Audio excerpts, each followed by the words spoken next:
Hello everyone, and today my team, Diego, Ivan, who is not here, Emiliano and me, we're going to present the Coca-Cola Company Water Stewardship Program, and we're going to explain a little bit about it, how is it related, how does it work, and more things, so welcome.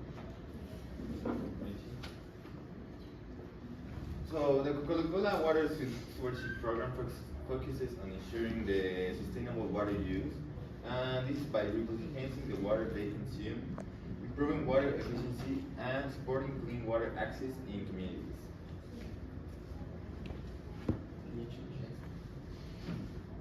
Now I'm going to tell you how does it work.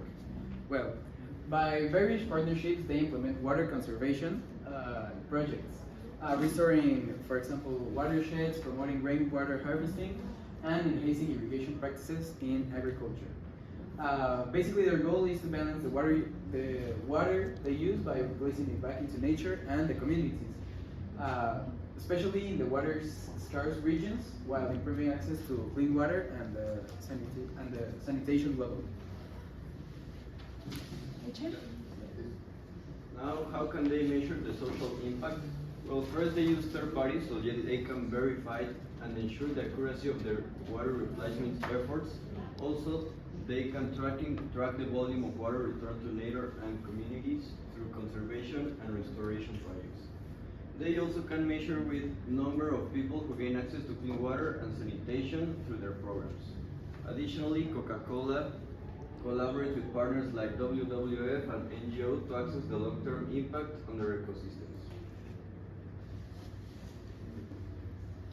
Now the IBMC.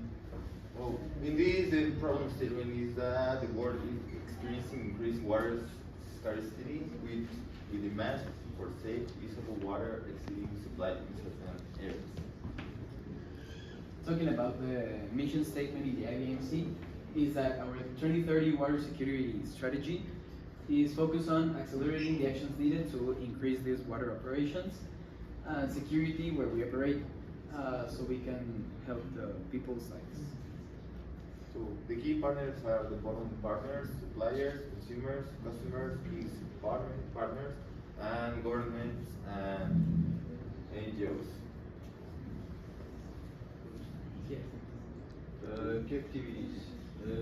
They use water replacements projects, clean water access initiatives, and improving water use efficiency in production.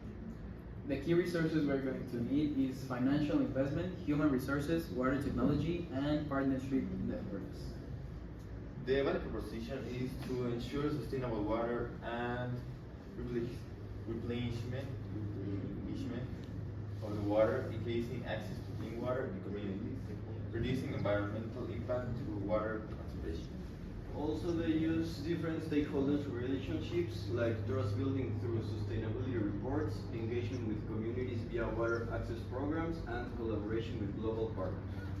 The channels we're going to use to distribute this mission is by the direct community engagement, which is involving the local areas about water problems, partnership with collaborations, like as we said in the last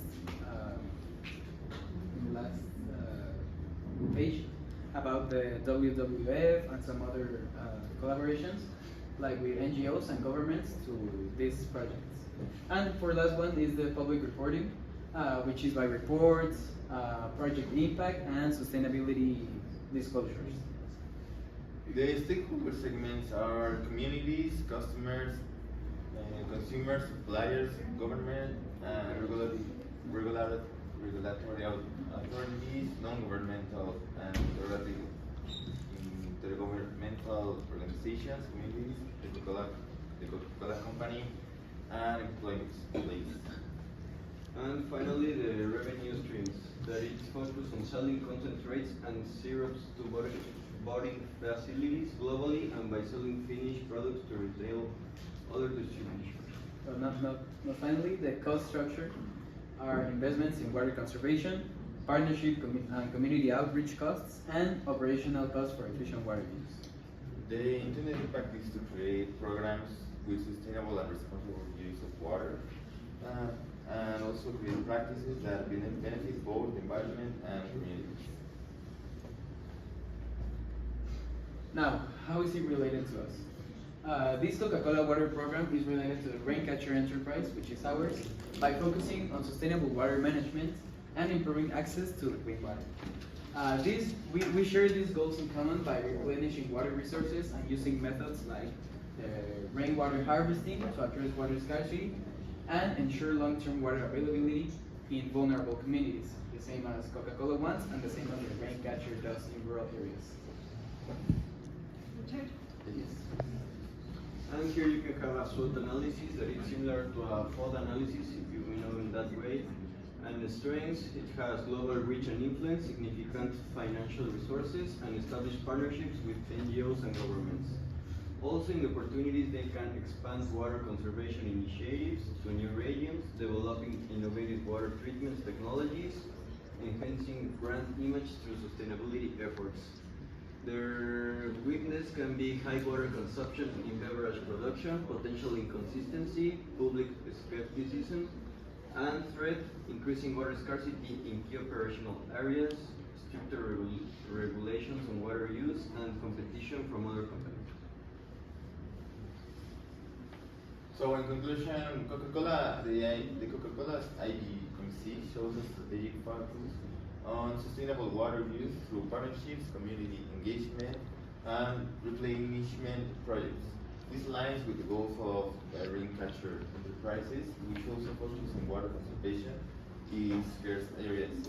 Both initiatives share the aim of improving water sustainability and access, benefiting communities and the environment through similar approaches like rainwater harvesting and resource efficiency. We hope you like it and you got more about the Raincatcher and the Coca-Cola company. So how is it related and how does it work? Thank you for your attention. Thank you.